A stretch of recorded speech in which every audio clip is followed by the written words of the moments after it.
Ok.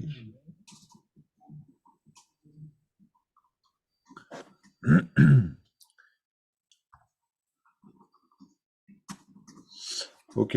Donc, Cédric anime le chat. Donc, quand vous avez, il y a des temps pour les questions, hein. Il y a 3-4 temps pour les questions.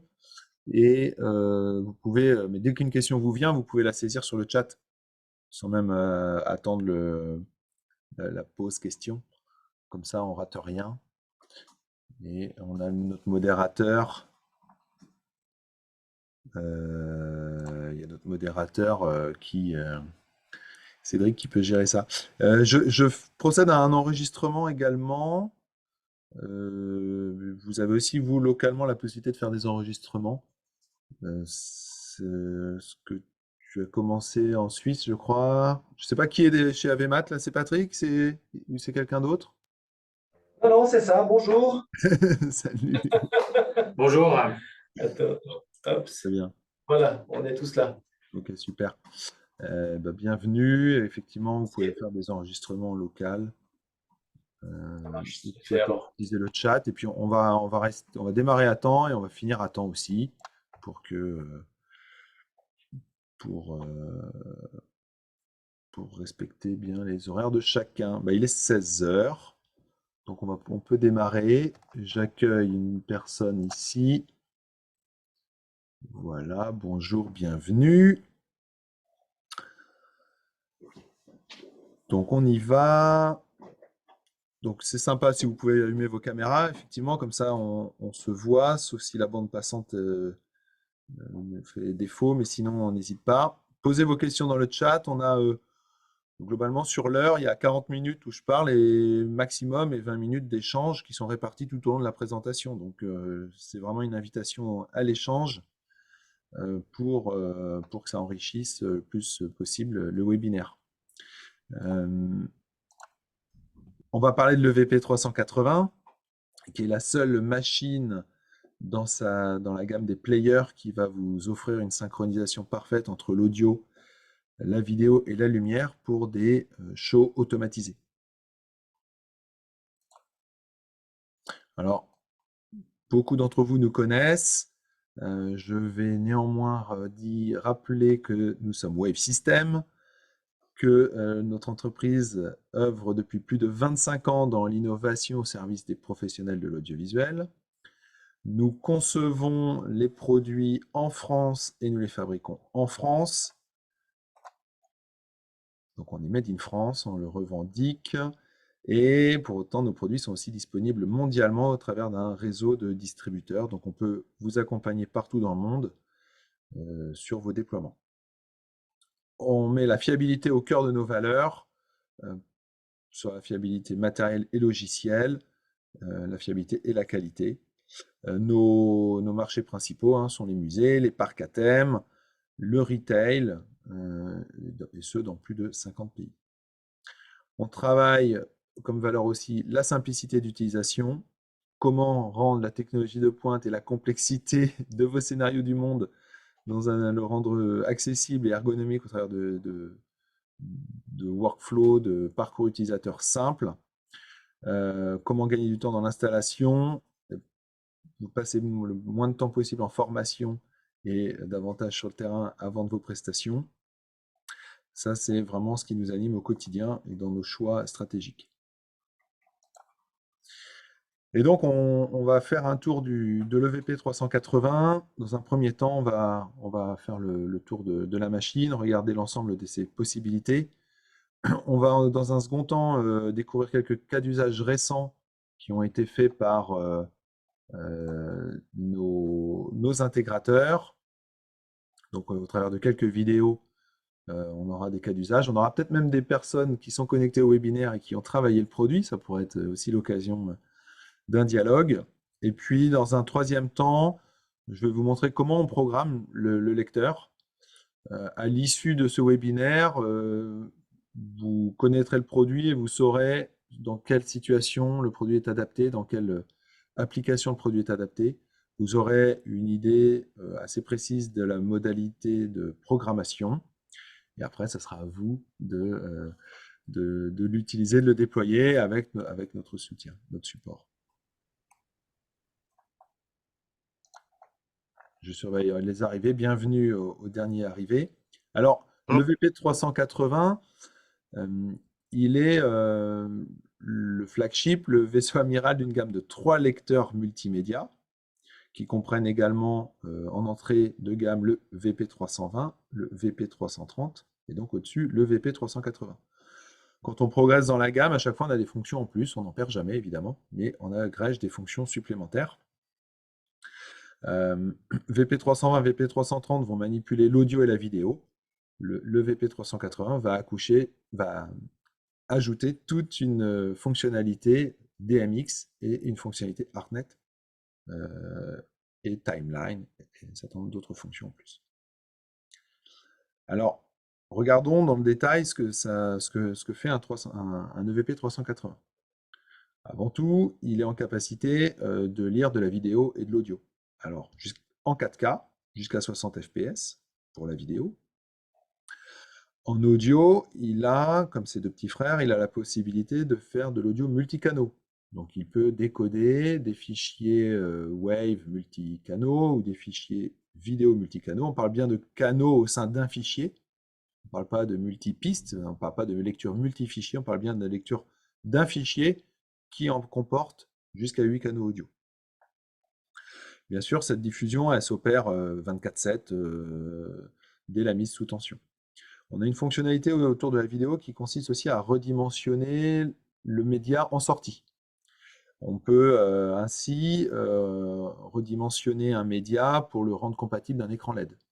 Le dialogue entre le lecteur et l'écran reste un dialogue VESA, HD, 4K, mais par contre, la sortie, elle, est redimensionnée en haut à gauche, par exemple, dans la dimension de l'écran.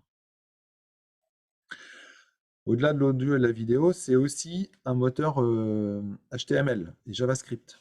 Alors ça veut dire quoi? Ça veut dire qu'il peut afficher des pages web sur son port HDMI, des pages web qui sont stockées localement dans le lecteur ou des pages web qui sont streamées sur un réseau. Ces pages web qui sont hébergées dans le lecteur, elles peuvent porter des informations qui s'affichent à l'écran, mais elles peuvent aussi porter des informations qui ne s'affichent pas. De l'algorithmie, de la programmation avancée, toutes sortes de choses qu'on va pouvoir faire au travers d'une librairie. C'est ce qu'on appelle donc une API JavaScript qui permet à tout à chacun de développer des scénarios infinis en web au sein de la machine. Un cas typique quotidien sur nos lecteurs, c'est de créer des pages web de contrôle de lecteur. Ces pages web, on les héberge dans le lecteur, mais on les affiche depuis la tablette d'un médiateur, depuis le PC d'une régie centrale, depuis le poste de commande d'un train ou d'une attraction. Ces pages de contrôle spécifiques, customisées, elles vont permettre de contrôler le lecteur. Puisqu'on affiche du web, on peut le rendre interactif, puisqu'on supporte également l'USB HID, c'est-à-dire le tactile sur le port USB. Donc on va pouvoir remplacer des petits PC qui hébergent du web, par exemple dans des showrooms, dans des musées. C'est très facile de s'approprier la programmation web, toute agence web, moyennant une demi-heure sur la librairie de fonctions, va savoir exploiter complètement le lecteur. L'interactivité, elle est riche sur le produit également, puisqu'on a des contacts d'entrée analogiques, des relais de sortie analogiques. On peut commander le lecteur en TCP/IP. On peut le commander par requête HTTP également. Il peut recevoir et émettre de l'HTTP, il peut recevoir et émettre de la RS-232. Il peut être commandé en tactile. Et il peut aussi, je vais l'ajouter oralement, il peut aussi envoyer du PJ-Link sur vidéoprojecteur. Donc on peut automatiser l'allumage d'extinction de son vidéoprojecteur avec le 380. En termes de comportement automatisé, on peut synchroniser plusieurs lecteurs en UDP selon un protocole à nous, très simplement. Les lecteurs se découvrent par voisins et on peut très facilement les synchroniser. On peut automatiser aussi leur diffusion ou leur comportement sur la base d'un calendrier. On revient ici, voilà, le PG-Link, on peut donc automatiser les allumages d'extinction via PG-Link et CEC, par exemple. Avec l'API, on peut faire du contrôle du lecteur en local. J'ai parlé de pages web qu'on pourrait déployer dans le serveur web du lecteur et ainsi faire n'importe quelle interface de contrôle. Mais on a aussi une couche web qui nous permet de dialoguer, de s'appairer à un cloud qui s'appelle WaveSpark pour nous, qui est le cloud de Wave System, qui permet donc à ces lecteurs d'avoir une approche de gestion de groupe, de gestion de flotte de lecteurs, dans lesquels on va pouvoir ensuite contrôler nos lecteurs, mais aussi pousser de la mise à jour de contenu. Enfin, sur les aspects lumière, le lecteur se comporte comme un endpoint, comme un point qui va... Il faut que j'arrive à admettre tout le monde. Est-ce que je peux admettre sans demander? Bonjour à tous ceux qui arrivent. C'est donc un endpoint DMX Artnet, c'est-à-dire vous pouvez lui demander un play, un pause, appeler une playlist en DMX en Artnet. C'est aussi un enregistreur DMX et Artnet, donc il va pouvoir enregistrer un univers 512 en vue d'être joué. Il va pouvoir également enregistrer sur certains canaux, il va pouvoir être lui-même contrôlé en DMX. Et enfin, il va pouvoir enregistrer 64 univers Artnet. Donc là, pour les applications Pixel LED, on a cette possibilité d'enregistrement et de restitution jusqu'à 64 univers. Et on l'a testé sur le terrain, je crois, jusqu'à 64 univers. Amitié à Novelty, qui nous a poussé, qui a poussé la machine dans ses retranchements. OK. Donc ce lecteur, on retrouve ici une autre visualisation. On a dit qu'il avait un serveur web, ça permet de l'administrer. Ça permet aussi d'y verser des pages web. Il a le cloud, WaveSpark, le contrôle par automate, l'écran tactile, le démarrage, la lecture et la mise sous tension, bien sûr, la lecture sur calendrier. Il a aussi une télécommande, on peut le contrôler en télécommande. L'ARS 232, ça marche bien pour les vidéoprojecteurs également. Les GPIO. Et enfin, la possibilité et de contrôle et de restitution DMX Artnet. WaveSpark, un petit mot sur WaveSpark, c'est notre interface, c'est le cloud de Wave System qui permet de configurer les machines, d'en surveiller l'état de fonctionnement et de mettre à jour les contenus. On va plonger ensuite dans des use cases, mais d'ores et déjà, s'il y a des questions, je peux les prendre sur le fil. Pour l'instant, je vois que tout le monde a été bien sage. Je vois que tout le monde est dans la... Personne est en salle d'attente. OK. Donc, si je vous invite à prendre, je peux prendre 30 secondes pour prendre les questions. On peut rester sur ce diagramme-là. Voilà. Ça peut être source de questions.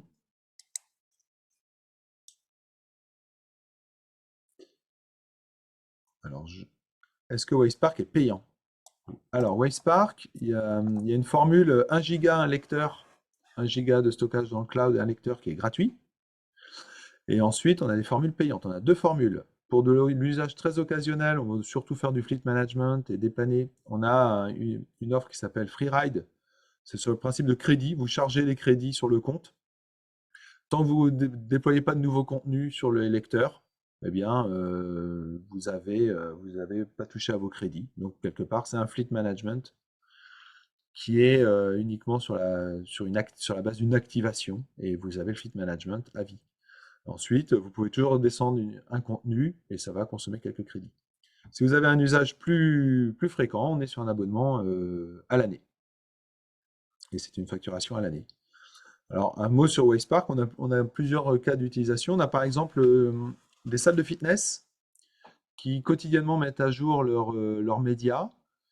Et ils ont des EVP 380 parce qu'il y a toute une automatisation lumière. L'automate, c'est une console lumière.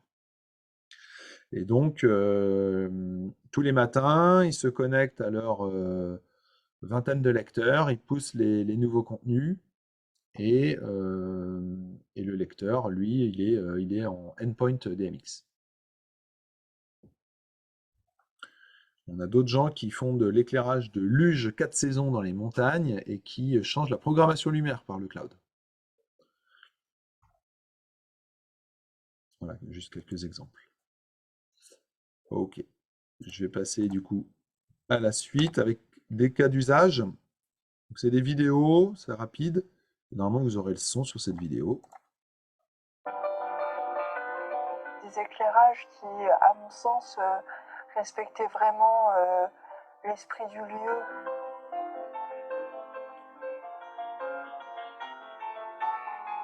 Des petites lumières avec le son en fond, on a passé un moment magique. Bref, je recommande, c'est vraiment un voyage féerique.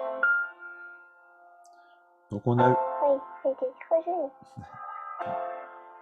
Donc c'est vraiment là en particulier la phase, ce qui était intéressant là, c'était la phase pixel LED. Vous avez pu voir là sur les rectangles. Là c'est du son et lumière. On a une soixantaine d'univers sur chaque scène. Et les lecteurs, s'il y a besoin de plus d'univers, on fait de la synchro entre lecteurs.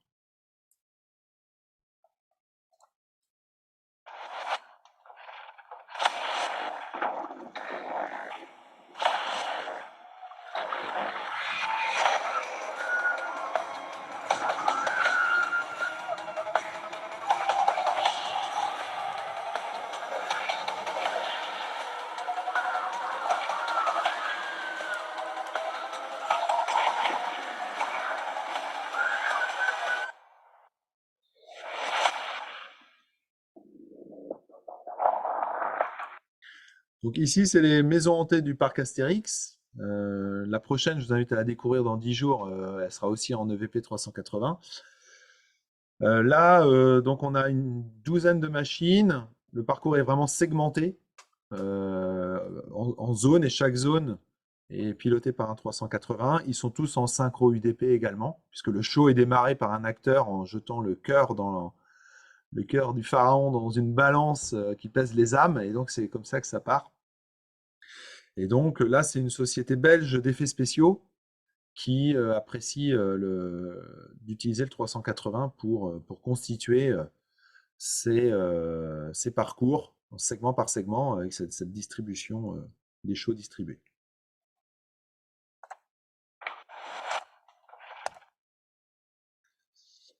Ok.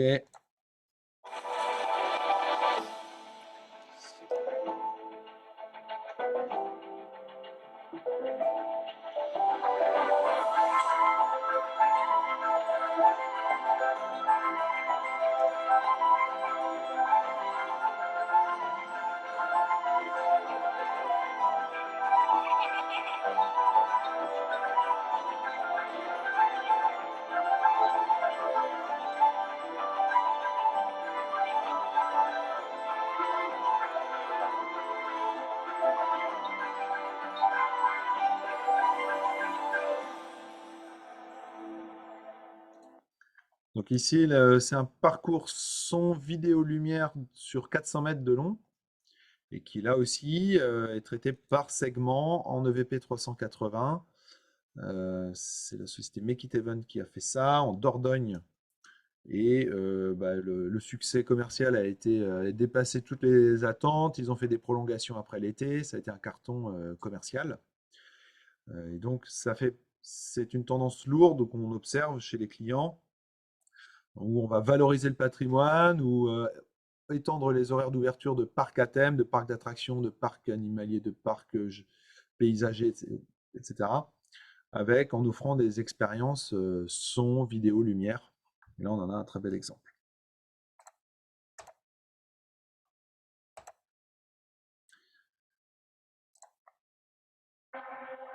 Baby, can't you see I'm calling a guy like you? Silhouette warning, it's dangerous. I'm falling.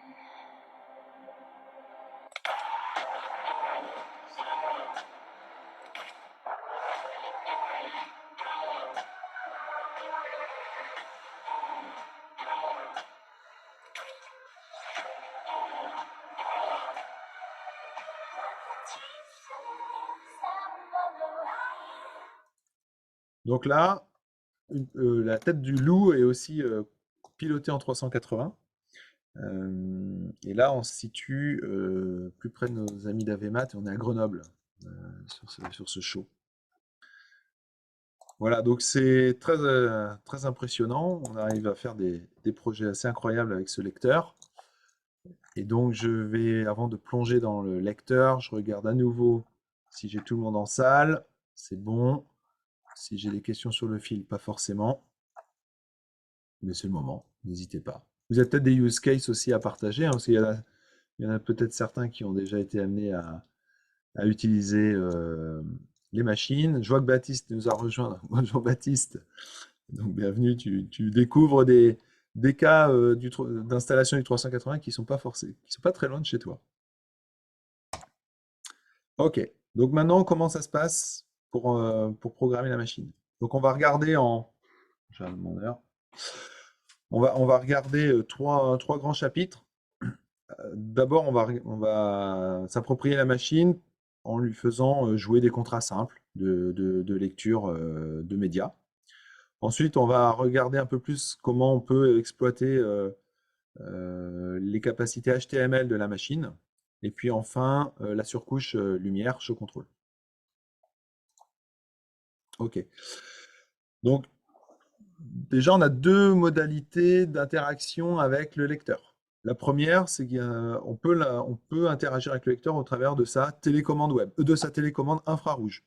Ça nous permet d'afficher un certain nombre de choses, en particulier l'adresse IP du lecteur qui s'affiche dans la barre inférieure.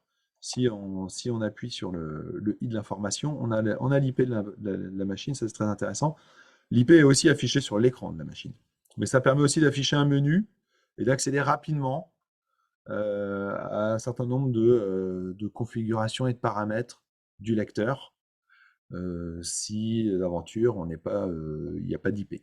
Donc on pourrait quasiment tout faire sans se connecter à la machine. Maintenant, je vous recommande plutôt l'autre chemin, qui est plus riche fonctionnellement, c'est de venir sur la console d'administration du lecteur au travers de son adresse IP. Ça vous permet d'accéder à un certain nombre de menus qui sont très riches et qui vont vous permettre de configurer le fonctionnement du lecteur. Donc c'est comme ça qu'on va nous avancer, c'est par l'adresse IP. Alors, pour démarrer sur un lecteur, je vais y venir et moi je vais créer une boucle de vidéo, enfin une vidéo en boucle à la mise sous tension. Vraiment le contrat de base. J'arrive ici sur l'interface de mon lecteur, admin password, par défaut. Et je suis sur une interface dans laquelle je retrouve un certain nombre d'informations de mon système, la possibilité de paramétrer un certain nombre de fonctions. Je ne vais pas m'étaler de trop. On distingue les paramètres du système et les paramètres de scénario. Les paramètres de scénario sont des paramètres, s'ils sont déployés par exemple sur la clé USB, si je branche une clé USB, il sera déployé sur une clé USB, ils vont suivre le projet. D'accord ? Les paramètres système restent dans la machine, les paramètres de scénario suivent le projet. Donc si vous préparez un projet sur un support amovible, eh bien, vos paramètres de scénario vont suivre le projet qui est donc sur ce support. Mais c'est surtout au niveau du contrôle ici que c'est très intéressant, puisque j'ai la possibilité de naviguer dans mes playlists et de contrôler la lecture de mon lecteur, de sélectionner des playlists, on va le voir juste après. J'ai la possibilité d'allumer et d'éteindre. J'ai la possibilité de voir mes voisins. Ah, voilà, ça c'est intéressant. J'ai un voisin ici, donc je vais pouvoir sauter de machine en machine.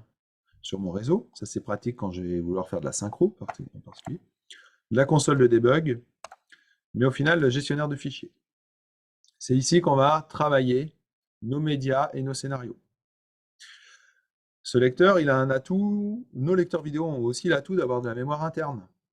4 Go en interne. Donc, certes, vous pouvez travailler sur un support amovible, clé USB ou carte micro SD, mais vous pouvez aussi travailler sur la mémoire interne. Tant que les médias ne sont pas gros, ça peut être intéressant de travailler sur la mémoire interne. Nous, en tout cas, c'est ce qu'on va faire aujourd'hui. Et là, j'arrive sur une arborescence qui est donc un gestionnaire de fichiers, de dossiers, un peu comme Windows. Sur le VP380 et sur nos gammes vidéo, l'entête du dossier, le nom du dossier, l'entête du dossier, dicte le comportement. Ici, j'ai mis plusieurs dossiers. On pourrait appeler ça des playlists. Et donc, le nommage va dicter le comportement. Ça, c'est la base de fonctionnement de nos machines. Ainsi, je peux voir m'attendre à et anticiper ce que va faire le lecteur. Le dossier 000, c'est celui qui est lu à la mise sous tension. Si je lui ajoute une petite balise loop, eh bien, à la mise sous tension, je lis et je suis en boucle. C'est justement ce qu'on s'apprête à faire. J'ai créé ce répertoire-là, je peux le sélectionner, je peux le renommer. Tout ce que je mets ici, après la dernière balise, ne compte pas. Ici, je mets ce que je veux. Ce qui doit rester intègre et respecter une casse, une règle, c'est le début du dossier. Dedans, j'ai un média. J'ai fait comment pour l'insérer, le média? J'ai tout simplement fait un glisser-déposer. Là, je vais ajouter un autre média. Je vais ajouter une image. Voilà. J'ai ajouté un deuxième média. Alors, comment ça se lit, cette playlist? Finalement, c'est donc un dossier, c'est une playlist dans laquelle je verse un N média. Par défaut, ça se lit entièrement en aléatoire, une fois. Bien sûr, maintenant que j'ai ajouté un tag loop, eh bien, ça va se lire en aléatoire, intégralement, puis une nouvelle fois en aléatoire intégralement, puis en aléatoire intégralement, puis de façon infinie. Voilà comment, bêtement, ça marche sur un 380. Déjà, on sait programmer un lecteur à la mise sous tension avec un média dedans, en boucle. Ce qui est intéressant, c'est que le scénario est décrit par le nom du dossier, et le média lui reste toujours accessible. Donc, il peut toujours être supprimé. Je quitte ensuite le mode maintenance à la fin de l'écriture, et mon lecteur y joue. D'ailleurs, je l'ai là, vous voyez, il joue. Je vais enlever le menu. Voilà, il joue. Donc, c'est très simple. Vous pouvez le faire, n'importe qui peut le faire. Et en particulier, le changement de média, c'est intéressant parce que dans vos projets, parfois, en particulier en musée, quand vous êtes en phase d'installation, vous n'avez pas les médias définitifs. Eh bien, vous pourrez changer les médias ou votre client pourra changer les médias au dernier moment. Ici, on ne parle pas de compiler un projet, l'exporter et pour qu'il tourne dans un automate. Non. On a à tout moment accès au scénario, c'est le nom des dossiers, qui est éditable à tout instant. Et on a aussi accès aux médias, qui est modifiable à tout instant. Ça, c'est basique. On va faire un contrat suivant, donc on le retrouve, hein, un dossier 000 avec une balise loop, et on a fait le job. Maintenant, on a un autre cas. On veut déclencher, en plus de la lecture en boucle, on veut que sur détection de présence, il y ait un autre média qui soit lancé. À nouveau, contrat de base. Pour les détections de présence, on a des petits capteurs.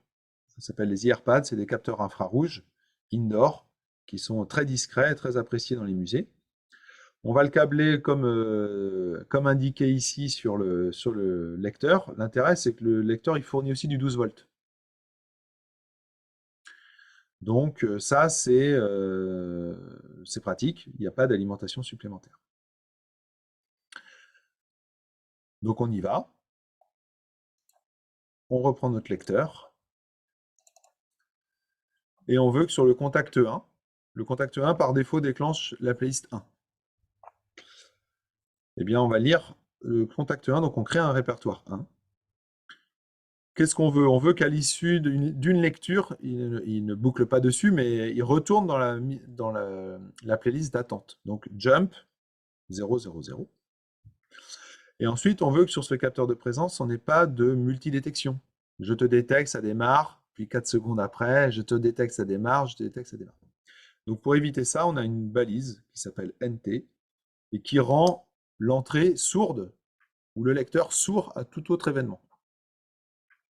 En l'occurrence, ici, il rend le lecteur sourd à tout autre événement sur son entrée 1.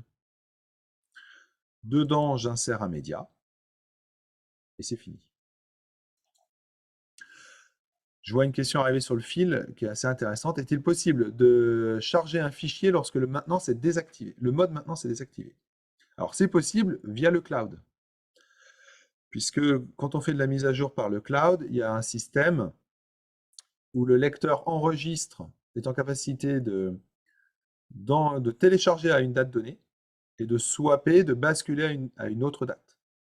Donc dans ce cas-là, j'ai un mécanisme où je télécharge en arrière-plan et je bascule à une date donnée. Hors cloud, ça ne sera pas possible. Le téléchargement de médias va venir activer le mode maintenance. Je continue.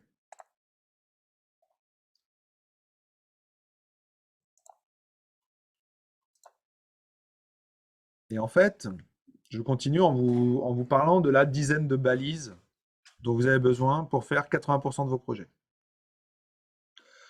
80% de vos projets, vous arriverez à les adresser avec ces quelques balises-là. Jump, c'est-à-dire je vais, quand j'ai fini une lecture, où est-ce que je vais? Loop pour la boucle. Resume, c'est-à-dire quand je quitte et que je reviens dans un dossier, où est-ce que je reviens? Et quelques autres balises que je vous inviterai à découvrir, qui sont documentées dans le manuel. Donc j'en ai 2, 4, 6, 7, 8, 9, 10, 11, 12. Avec les 12 premières, vous faites quasiment tout. Après, on a des choses un peu plus subtiles. Par exemple, on va pouvoir gérer du sous-titrage sans changer la vidéo. Donc on gère les fichiers sous-titres. Et puis les derniers, ce seront les pages web, on va y venir. Donc, je crois que j'ai un exemple ici. Sur le répertoire 2, j'ai une vidéo qui porte des sous-titres. Et j'ai configuré ma télécommande pour changer les sous-titres. Voilà. Donc là, en direct, je peux, comme sur Netflix, j'ai affecté les consignes de changement de sous-titres, non pas à des contacts d'entrée, mais à ma télécommande, qui est aussi, elle, programmable. Et donc, j'ai pu facilement appeler plusieurs sous-titres. Donc en musée, on a eu des applications sur contact. Il y a toute une animation avec qui exploite les GPI, les GPO, etc. Donc toute une automation. Et ils voulaient gérer du sous-titrage à la volée. C'est possible avec ces dernières balises de bas de tableau ici. On fait beaucoup de choses déjà avec ça. Et la majorité des projets, vous allez rester sur ça. L'avantage, c'est que c'est assez facile à programmer. C'est très facile à programmer, en fait. Puisqu'on a quelques règles de nommage, et c'est parti. L'avantage aussi, c'est que le contenu, il reste toujours accessible. Il n'y a aucun besoin de connaissances de programmation, de formation complexe. Il faut connaître les tags ou suivre le manuel sur ces tags-là, et on est autonome. Là, je l'ai fait dans la mémoire interne, mais j'aurais très bien pu le faire sur une clé USB sur mon Mac ou mon Windows. respecter cette organisation et ce nommage, je l'insère dans le lecteur, il va interpréter le scénario. Il faut savoir que dans le lecteur, par défaut, dernier branché à la main. Donc si vous avez une lecture sur mémoire interne, par défaut, et vous voulez faire un décrochage par clé USB, c'est tout à fait possible. On répond aux scénarios les plus courants. Souvent, on va pas au-delà de ça. Par contre, effectivement, il y a des situations où ça ne va pas suffire. Des scénarios plus complexes, par exemple. Donc, comment on va aller plus loin? On va le découvrir avec la librairie HTML. Mais d'ores et déjà, je vais répondre à quelques questions. On a une question, Thierry. Quelle est la distance max entre le capteur et la machine et quel type de câble utiliser? Ok. Alors, c'est des questions assez fréquentes, effectivement. Donc, sur du contact sec, on recommande jusqu'à 100 mètres. Mon technicien me dit, prenez du câble téléphone. Sur des capteurs alimentés, on va plutôt être sur du 10-15 mètres. Et je ne crois pas qu'on soit blindé sur ces câbles-là. Le type de câble sur celui-ci, je redonnerai l'information éventuellement hors séance, mais il n'a rien de spécial ce câble. Nous, on fournit des câbles sur les capteurs, on doit être sur du 2 mètres et non blindé. De mémoire, c'est ce qu'on a. Donc, du câble téléphone, normalement, ça marche. Et c'était la seule question. Ok.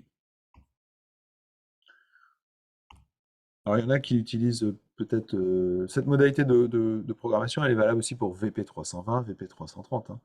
Donc, il y a certainement des gens déjà qui ont pu utiliser ce système-là. Ça peut paraître rustique, mais c'est très efficace. Alors, comment, quand on n'y arrive pas, on peut sortir le moteur HTML. Alors, qu'est-ce qu'on va pouvoir faire? On va pouvoir afficher des contenus qui sont, comme je disais, qui peuvent être stockés dans le lecteur. On a une zone dans laquelle on peut héberger des pages web, ou alors qui sont quelque part sur le réseau, sur un autre serveur web, comme des sites web, des applications web. Et dans ce cas-là, on va streamer, on va renseigner les URL. Donc ça permet d'enrichir l'interface. Également, si on peut jouer avec des couches de transparence, on va pouvoir créer des boutons finalement au-dessus de nos médias. Et puis développer des scénarios complexes. On a eu des scénarios d'affichage dynamique, afficher un média en fonction de la pollution atmosphérique. Bon, bah ça, c'est des contrats d'affichage dynamique. C'est possible avec le lecteur. Au-delà d'affichage, on peut aussi contrôler. Play, pause, aller à tel dossier, c'est le genre de choses qui sont possibles. Et puis, l'écran tactile, multipoint. Ça, c'est très pratique aussi pour tout ce qui est terminaux web, en particulier dans les musées. Alors, il a des capacités web qui sont graphiques qui sont limitées. Donc, on a un certain nombre de... 720p, ça marche. HD, ça marche aussi. Donc, je pourrais mettre à jour mon support. En HD, ça marche au-dessus aussi. On ne supportera pas au-dessus de la HD. C'est-à-dire que si on affiche une vidéo dans une balise vidéo dans la couche web, au-delà de la HD, aujourd'hui, on ne supportera pas. Et puis, s'il y a des contenus web qui sollicitent trop graphiquement la plateforme, là, on aura des limitations. Donc, ce qu'on recommande, c'est que les créateurs de contenu, ils aient la cible entre les mains pour tester. Ils le font déjà quand ils ont un i3 ou un i5, parce qu'ils tournent sur des Mac Pro gigantesques, et donc ils ont toujours des problèmes de redimensionnement de contenu. Et là, ça ne fait pas exception avec le player. Donc, comment on visualise cette couche HTML? On a essayé de la représenter avec un principe de layer, de calque. Il faut envisager que vous avez un calque de lecture qui peut supporter jusqu'à la 4K, et qu'au-dessus, on peut développer un calque HTML, qui lui est en 1080. et avec des transparences, jouer sur la composition. Donc ça, c'est ce qu'on va visuellement observer. Maintenant, le flux de travail, comment il fonctionne? Eh bien, en fait, dans le moteur du lecteur vidéo, on va ajouter des tags qui vont ouvrir des pages web ou effacer des pages web. Et ces pages web, elles vont activer un moteur web qui fait appel aux API JavaScript. Et ce moteur, eh bien, il va à nouveau afficher des pages web. Voilà un peu comment ça marche. Donc, on a des petits exemples avec les balises. Donc, le workflow est le suivant. D'abord, je crée un contenu web en utilisant l'API JavaScript. Donc, elle est disponible sur notre site web. Je crée ce contenu. Ensuite, ce contenu, je le verse dans le lecteur et le chemin, donc il se crée un chemin, et ce chemin, je l'indexe. C'est-à-dire, je vais dire, cette page, elle porte l'index 1. La page suivante porte l'index 2. La suivante porte l'index 3. L'indexation, je vais pouvoir la faire juste après, je vais vous montrer. Et enfin, en étape 3, on va utiliser des balises qui permettent d'activer les pages web, parce que les pages web ne se voient pas forcément. Donc, je ne vais pas dire qu'elles affichent les pages web, elles vont activer les pages web, soit uniquement en arrière-plan, soit arrière-plan plus calque visuel. Donc, on va pouvoir le découvrir ici.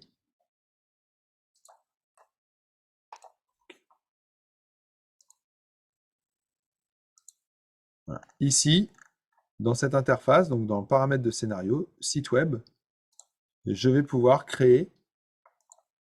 spécifier un chemin de ma page. Donc, vous voyez, quand la page est locale, il suffit de respecter cette casse ici. Et si la page n'est pas locale, c'est directement l'URL de YouTube ou de ce que vous voulez. Elle va prendre un ID, donc ici, voilà. Je vais prendre le web system.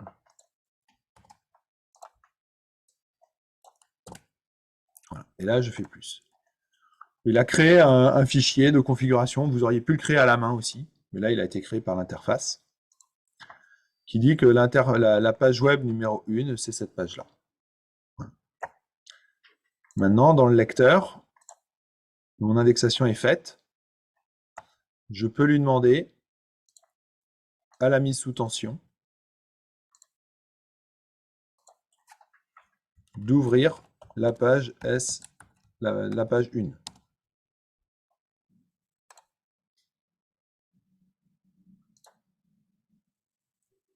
Voilà. Donc là, quand je rentre dans le dossier 000, je demande à activer la page web 1. Hop. Voilà. Ici, c'est donc la sortie vidéo de mon lecteur. Excusez-moi pour la résolution. Mais vous avez vu que ça y est, il affiche la page web 1. Ici, il y a un contenu qui apparaît. Et d'ailleurs, il a pris, si on regarde bien dans le détail, le lecteur, il continue il joue aussi une vidéo en arrière-plan, sauf qu'elle est cachée par le calque HTML. Donc là, c'est vraiment basique. C'est une démonstration basique. Mais c'est la façon dont on active les pages web. Celle-ci se voit, mais je répète, il y a plein de pages web qui ne se voient pas. Il y a aussi plein de pages web qui sont dans le lecteur et que le lecteur, d'ailleurs, n'affichera jamais. Donc, on ne mettra même jamais cette balise. Je crois que j'ai un exemple dans le webinaire. Ça va être ma slide suivante.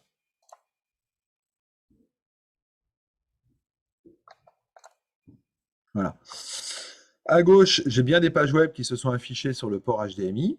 Ces pages web, elles réagissent avec les contacts, puisque dans ma librairie HTML, je peux dire que le bouton 1, contact 1, est interprété par la couche web pour répondre au questionnaire. Tout ça, ça marche. J'ai un autre cas où cette page web, vous voyez, elle est servie, elle est affichée par un iPad. Elle n'est pas du tout affichée sur le port HDMI. Elle est bien hébergée dans le lecteur. Elle est affichée par l'iPad et elle va permettre un contrôle distant du lecteur. On peut vous faire des télécommandes sur mesure, sur base de cahier des charges. Si les graphismes sont très élaborés, on va plutôt mettre ça dans des agences de contenu. Mais sur des télécommandes simples, eh bien, on a la possibilité de faire vos télécommandes web.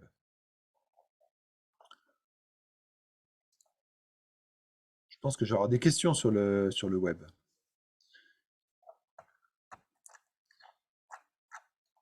Alors, je peux l'illustrer. Je trouve que ça, c'est assez intéressant. L'expo à gauche, c'est donc une expo dans un musée. Et la peine du régisseur, c'était de gérer ça en NUC, en NUC i3, i5. Donc pour lui, il faisait la chasse au PC, parce que les PC, pour lui, c'est un problème de maintenance et de durabilité. Donc il a même retravaillé profondément le graphisme pour que ça rentre dans la cible du lecteur, parce que pour lui, c'était un vrai plus en termes d'opération que de supprimer les PC. Il avait aussi une sainte horreur des bright signs sur lesquels il n'arrivait pas à prendre la main, à programmer. Donc, il a aussi enlevé les bright signs de passage. Il a enlevé les PC, les bright signs et mis du wave system partout. Et à droite, la télécommande ici, c'est un exemple. Alors, c'est assez intéressant parce que cette page web, elle est hébergée dans un lecteur maître. Et en fait, quand on contrôle le lecteur maître, eh bien, on déploie ou on réplique ou on cascade les ordres aussi au lecteur esclave. Ça, c'est un cas assez intéressant. Ils ont fait, derrière les lecteurs, il y a des geobox ici qui permettent de faire un mapping mural. On en vient au show control. Tout le monde est dans la salle. J'ai pas de questions sur le fil, donc on y va. Ok, donc maintenant, la fonction show control, elle va permettre de synchroniser la lecture audio-vidéo avec le contrôle d'une grande variété d'appareils. Alors, vous avez peut-être vu, notre lecteur, il lit un média après l'autre. Donc, si vous voulez lire de l'audio et de la vidéo, il faut que l'audio soit encapsulé dans la vidéo. On lit un média après l'autre. On va voir aussi que là, on va introduire une notion de cue, de show lumière. On va lire un show lumière après l'autre. D'accord? Ça, c'est un point important. Alors, on a deux façons d'enregistrer un show avec le 380. Le premier, c'est en utilisant un logiciel qui est téléchargeable gratuitement sur notre site web, qui est un logiciel Windows, qui s'appelle le Show Control Editor. Il va vous permettre de travailler des projets de base avec des dimmers, du RGB, du contrôle de relais de sortie. Il est très basique. Le plus,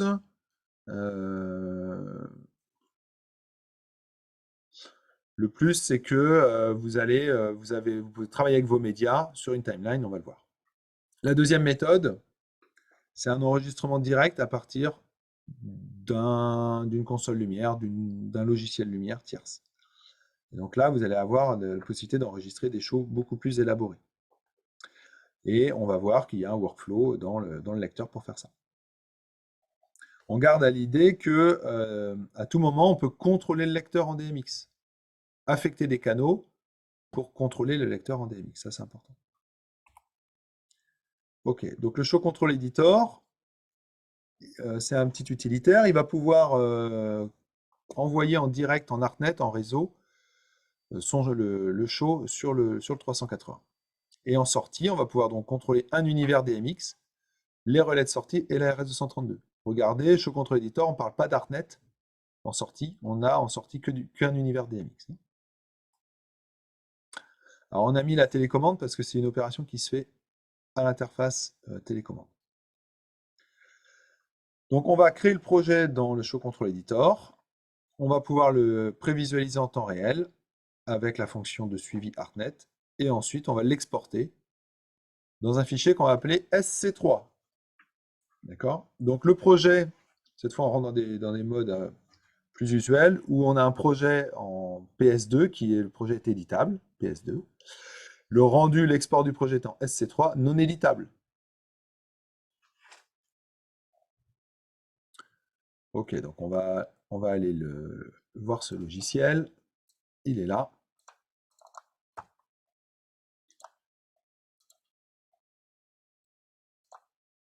Je vais créer un nouveau projet. Je vais lui demander de créer ce projet en étant couplé à un média.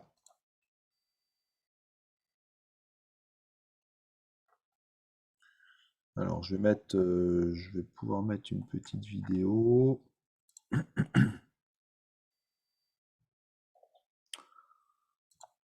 Celle-là n'est pas petite.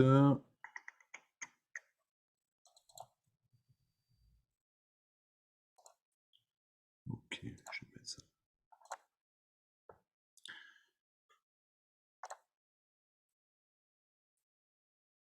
Ok. Donc là, il me propose.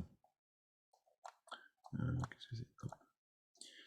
Il me propose. Donc j'ai téléchargé le média, donc j'ai vu la piste audio, la vidéo qui s'est insérée ici. Et puis il me propose aussi optionnellement piloter les contacts de sortie et le port de sortie RS. Ok. Voilà. Donc là, maintenant, j'ai la possibilité de naviguer dans mon média.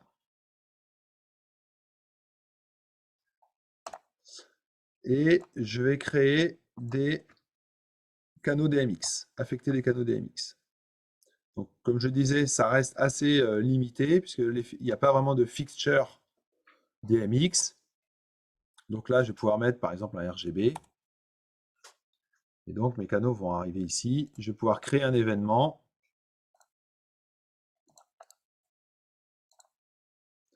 Et positionner, définir une rampe.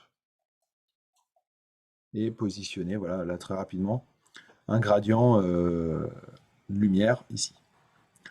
Ça reste basique, mais pour des shows simples, ça va très bien le faire. Je vais pouvoir, alors mes relais, je vais les afficher également. Alors, où sont mes relais? Ils doivent être là. Tac, tac. Les relais.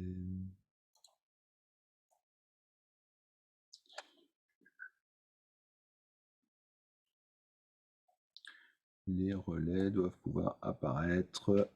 Excusez-moi, je les cherche. Je les trouverai dans la démo. Ah voilà, ils sont là. Voilà. Et donc sur cet événement, hop, je peux piloter également mes relais. Voilà. C'est assez facile. Je sauvegarde mon projet. La sauvegarde, on a dit c'est un PS2.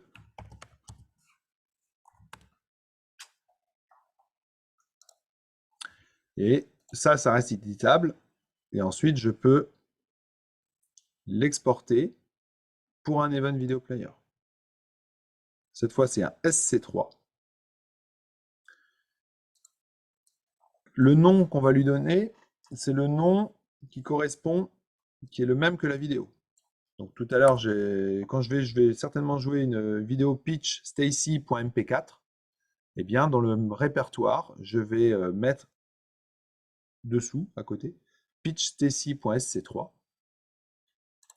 Et à partir de ce moment-là, le lecteur, il jouera simultanément la vidéo et le SC3. Il faut toujours ramener la vidéo. C'est pas parce qu'on l'a importée ici pour la création qu'elle est vraiment encapsulée dedans. Attention. Donc ça va nous donner une arborescence. Hop. Je ne crois pas si on la voit ici. On ne la voit pas. Par contre, j'en ai peut-être une sur le lecteur. Je vais retourner voir. Hop, ici, je ne l'ai pas. Bah, je vais la créer. Clic droit, nouveau dossier, 004, loop, manchot, OK. Et là, je vais y mettre mon SC3. Alors moi, ce que je recommande, c'est aussi de mettre le PS2. Parce que le PS2 ne va pas être interprété, donc il ne va pas perturber la lecture, mais au moins, c'est un projet qui reste éditable. Et puis votre vidéo.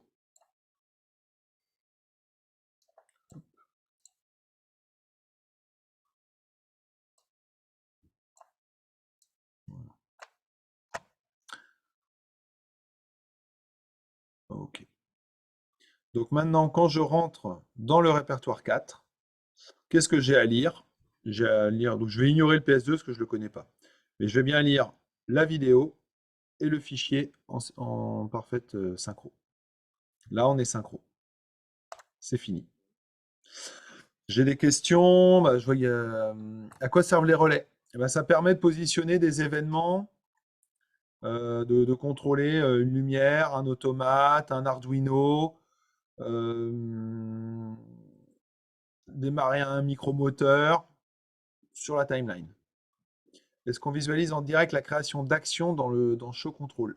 Oui, si on est câblé en ArtNet avec le lecteur, il restitue en direct le show que vous bâtissez sur le logiciel. Oui, absolument. Ok. Je regarde encore. Il nous reste 6 minutes. Et j'ai quelqu'un qui est arrivé. Hop, je l'admets. Ok. Ça, c'était une méthode un peu rustique. À quoi sert l'upload du PS2? Alors moi, le PS2, je le laisse dans le lecteur parce que vous allez déployer ça chez votre client.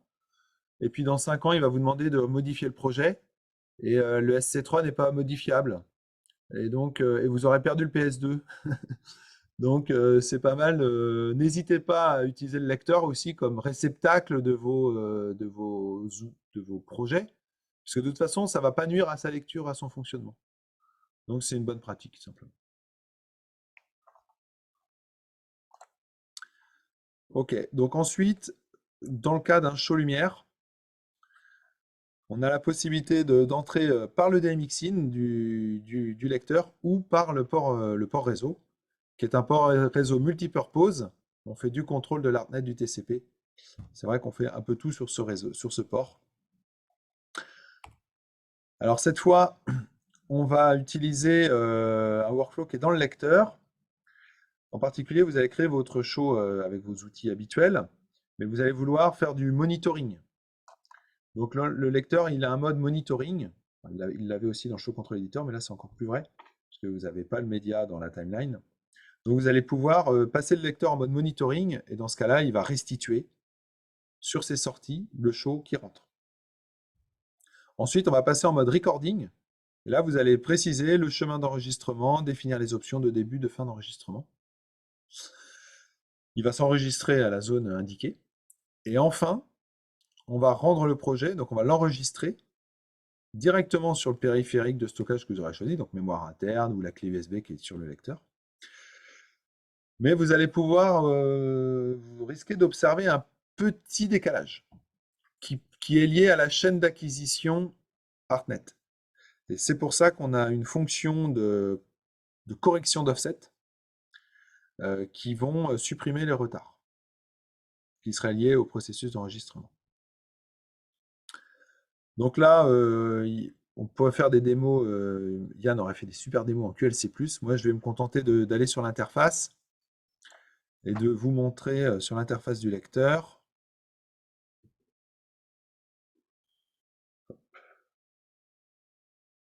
Voilà, c'est un peu flou, j'en suis navré. Je ne sais pas comment je peux améliorer ça. Ok, j'espère que tout le monde arrive à voir. Ici, le show control. Ici, donc j'ai un mode, on parlait de premier mode monitoring, donc activer et paramétrer le monitoring. Je peux activer le monitoring. Et dans lequel je lui dis que la source de la sortie DMX, donc le DMX qui sort du lecteur, il provient d'où? Bien là, j'ai précisé qu'il provenait de l'entrée DMX, mais il aurait pu provenir de l'ArtNet 1 ou de l'ArtNet 2. La source de contrôle de l'appareil, rappelez-vous, le lecteur lui-même peut faire play, pause sur des ordres DMX. Eh bien, je peux aussi lui dire que je vais le contrôler depuis les entrées DMX ou ArtNet. Et donc là, en mode monitoring, tout ce qui rentre dans le lecteur par l'entrée DMX ressort sur la sortie DMX.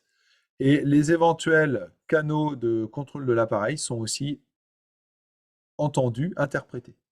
Alors, où est-ce que je fais ce mapping de contrôle de l'appareil dans paramètres généraux? Le mapping de l'appareil, il est là. L'adresse de l'appareil, c'est le canal 1 et l'affectation des canaux, voilà, c'est là. Donc j'ai 14 canaux qui sont dédiés au contrôle du lecteur.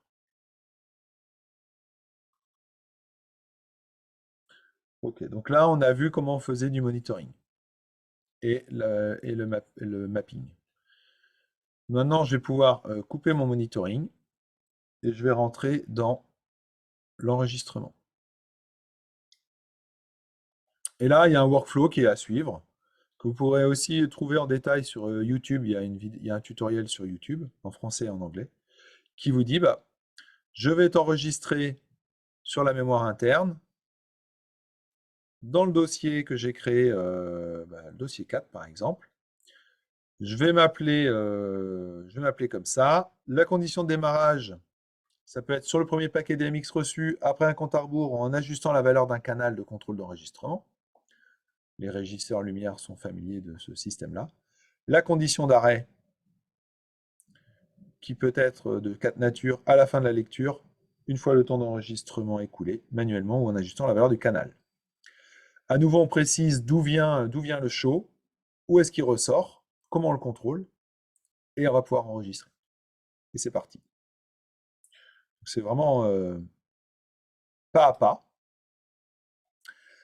Il nous restera, après un enregistrement, à pouvoir éditer. Le menu éditer apparaîtra, sera dégrisé et vous permettra de corriger l'offset. Et je vois qu'il est l'heure, donc je termine ainsi.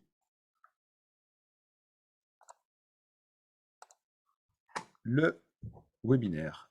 Et je prends des questions. Toutes les cartes ASIO sont-elles compatibles pour une lecture multicanaux? Alors, aujourd'hui, on a qualifié les cartes son sur les interfaces USB Focusrite et RME comme étant compatibles. D'accord. Et tu m'envoies les licences, c'est bon? Je crois que c'est Christian qui parle. Non, je ne sais pas qui avait parlé. En tout cas, voilà, les cartes RME, les cartes Focusrite marchent. À l'inverse, on a vu que les Motu, les Behringer ne marchaient pas. Donc, on vous invite à rester dans les canons les marques que j'ai dictées. Donc, tout ne marche pas forcément. Mais il y en a, voilà, les principales vont marcher. Peut-on modifier un show enregistré en monitoring sans le refaire complètement? Alors, quand on enregistre un show avec la méthode de monitoring recording, on crée directement un SC3. On ne crée pas un PS2 qui serait rééditable. Donc, la réponse est non, on ne peut pas le modifier avec les outils Wave System. Il faut vraiment reprendre le projet sur votre logiciel Lumière, sur votre console, insérer la modif et procéder à un nouvel enregistrement.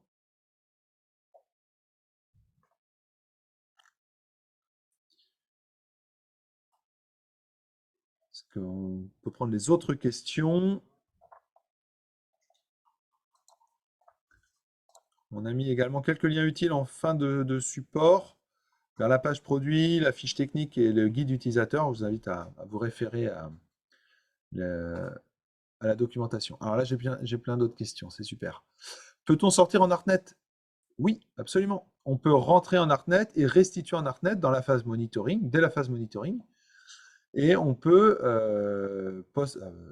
en playback, en rejeu, oui, bien sûr, on peut délivrer 64 ArtNet, 64 univers ArtNet. Alors, on broadcast, donc on peut assez vite charger les réseaux.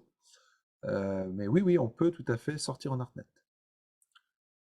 Peut-on ajouter un fondu son ou vidéo?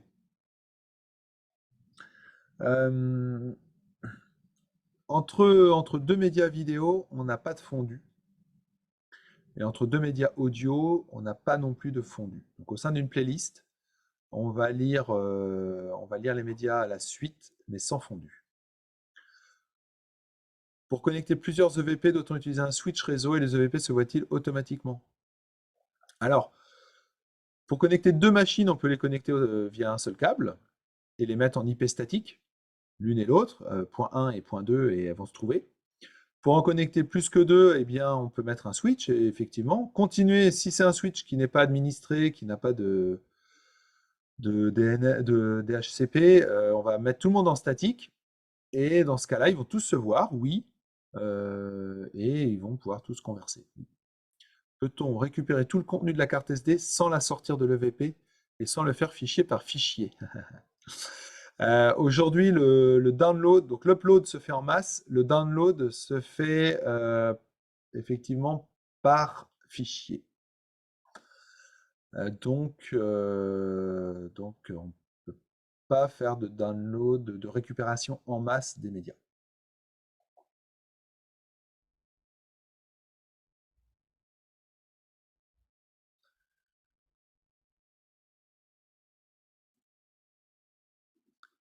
Est-ce qu'il y a d'autres questions? Ou à l'oral aussi, ça peut être effectivement plus dynamique, ou des situations ou d'ores et déjà des projets. Vous pouvez vous projeter dans des projets, je crois qu'il y a.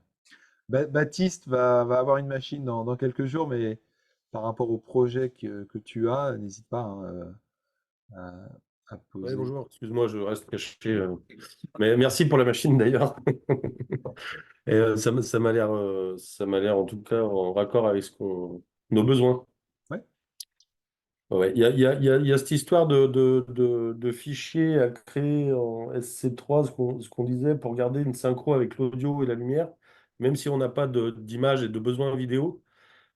C'est mieux de créer un fichier vidéo et après de venir mettre l'audio dans le logiciel et après de faire du monitoring lumière, c'est ça? Non, non, non. Alors, pas nécessairement. Supposons que vous n'avez pas de vidéo. Alors, à la méthode, je ne sais pas si mon écran, je continue de le partager, oui. À la méthode Show Control Editor, eh bien, tu auras que de l'audio et tes tracks audio vont apparaître en haut. Oui, donc en fait, Voilà. Et à la méthode de l'enregistrement, eh bien, il n'y a pas de souci. Dans ton répertoire, tu auras que de l'audio. Ça sera monaudio.wave et monaudio.ps3, SC3. La vidéo n'est pas requise, n'est pas absolument nécessaire. Je peux avoir un média monaudio.wave qui est lu simultanément avec monaudio.sc3, ce show monaudio.sc3 venant de ta grand-mère via notre processus de record. Non, non, parfait, c'est très clair, merci. Peut-on faire des déclenchements entre EVP via le réseau s'ils sont synchro? Oui. Donc là, on a donc les EVP entre eux, ils peuvent communiquer en UDP. Donc on a un mécanisme de synchro start entre machines. Ils peuvent aussi communiquer en RS-232. Ils peuvent communiquer en HTTP. Il y a néanmoins une restriction, c'est qu'ils peuvent. Un EVP peut recevoir du TCP, mais ne peut pas en envoyer. Par contre, en réseau, ils peuvent aussi communiquer en ARTNET. C'est possible. Donc ARTNET, HTTP, UDP. UDP restreint à aux fonctionnalités synchro start, mécanisme de synchro start qu'on a. Je pense que ça devrait pouvoir couvrir le besoin. On ne peut pas donc piloter l'allumage d'un VP en TCP. Non, on peut. Nous, on a une couche PJ-Link. Sur le lecteur. Voilà. Ici, je peux activer le PJ-Link sur un mono vidéoprojecteur. Donc, c'est restreint. On ne fait pas du TCP massif qui sort à tout temps, partout. Non, on fait du TCP, on fait du PJ-Link vers une adresse projecteur et mono vidéoprojecteur. Donc, on peut piloter l'allumage d'un VP en PJ-Link. Ok, donc on peut simultanément piloter un VP en PJ-Link, un contrôle de relais pour descendre, monter un écran. Oui. Ok. Ouais. Après, de l'automation de salles de conférence, c'est pas la vocation première. Oui. Mais bon, plus globalement, de la machinerie, en machinerie DMX, on l'aurait fait aussi. Hein, on peut aussi utiliser les relais de sortie. Ce sont des relais de commande qui peuvent piloter des relais de puissance. Oui, c'est possible. Ok.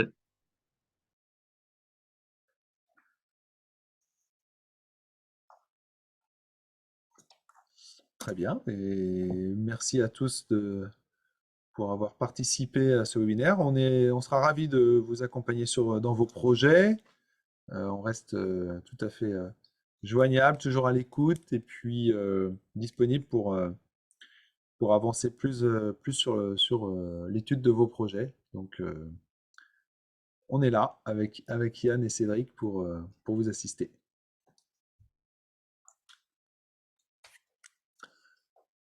Merci à tous. Je vais rester encore connecté quelques minutes si vous voulez discuter. Et pour les autres, bonne fin de journée et amusez-vous bien avec les EVP 380. Bonne journée. Merci Thierry, c'était parfait. Merci. Merci, bonne fin de journée à tous. Au revoir. Merci.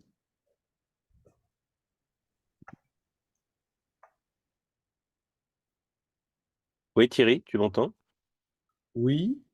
C'est Frédéric. Je n'ai pas beaucoup de réseau, c'est pour ça que je n'ai pas activé la caméra. Les relais de sortie, si je veux piloter par exemple un appareil, je veux dire une machine à fumer, Oui. je prends juste 2 contacts entre le ground et le numéro de sortie, sans envoyer de courant de tension. Ouais. Oui. On va effectivement, en câblant ground à 1, on va bien, nous, on On va bien ferme le connecter le contact en fait. MOSFET hein, et fermer le circuit. Oui. Ouais, d'accord, ok. Le 12 volts sert dans le cas par exemple du capteur qui a besoin d'une alimentation. Ouais. Ouais, d'accord, ok. Il est effectivement sur le bornier de sortie. Enfin, il est présent au bornier d'entrée et il est aussi sur le bornier de sortie. Là, je suis moins familier, mais on peut injecter du 12 volts aussi s'il y a besoin sur les relais pour des relais de puissance, ils ont besoin qu'on Ah les oui, un connecte relais. Ouais, avec du 12 volts parfois. Donc, d'accord. on délivre Mhm. 500 milli 12 volts. Et le relais de puissance, on trouve ça en boutique de produits électriques. Oui, Ouais, ok. si vous avez des datasheets, on peut travailler aussi dessus pour qualifier D'accord. le relais. Mais oui, oui, c'est du relais de puissance. Et on peut, sur la même sortie, on peut connecter par exemple 3 machines à fumer et relier les câbles ensemble, il n'y a pas de souci. Euh, Pas. Oui, avec un relais triple. Il voilà, faut mettre un relais triple dans ce cas-là. merci. Un relais est capable d'actionner via un EVP 380. Donc, tu vas fermer un contact de ton EVP 380. Ouais, Tu vas mettre ta bobine, tu vas exciter ta bobine de ton relais, qui lui, ton relais, va intervenir sur 3 interrupteurs en même temps. Tu as ça chez Finder, si ça t'intéresse. Les relais Finder, on appelle ça des relais Finder. relais La marque Finder. Finder, où Ouais, là, tu vas pouvoir avoir 4 contacts au total de sortie, normalement ouverts ou normalement fermés.